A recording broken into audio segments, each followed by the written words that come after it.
আইছে দেখতে দেখি হচ্ছে তাই দেখি এই জনগণের কি রাস্তা বেরোনোর অধিকার নাই? জনগণ রাস্তা বেরোতে পারবে না, তারা দেখতে পারবে না দেশে কি হতেছে। দেখতে আসলে তাকে এইভাবে ধরা হবে, এইভাবে তাকে উপর অত্যাচার করা হবে, এইভাবে নির্যাতন চালানো হবে তাকে উপরে। কেন? কিসের জন্য? কিসের জন্য? জবাব চাই, জবাব চাই, জবাব আমার চাই, আমার জবাব দিতে হবে।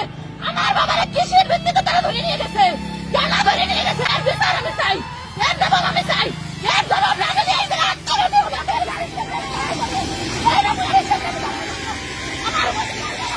ইউএনওর গাড়িবহরে হামলার ঘটনার পরে এখান থেকে একজনকে ধরা হয়েছে। এর জন্য কিন্তু তার মেয়ে এসে ঠিক সেই সড়কের উপরে দাঁড়িয়ে তিনি কিন্তু কথা বলছেন। মূলত এখানে ইউএনওর যে গাড়িবহরে হামলার ঘটনা ঘটেছে সেই হামলার ঘটনা ঘটার পরে কিন্তু এখান থেকে একজনকে ধরা হয়েছে। কেন ধরলো আমার বাবারে? আমি আর কিছু জানতে চাই না, পুরো অত্র এলাকা সাইড দেবে পুলিশ। আমার বাবার যদি বিরুদ্ধে কোনো একটা কথা কেউ বলতে পারে, আমার বাবা জেল ফাঁসি।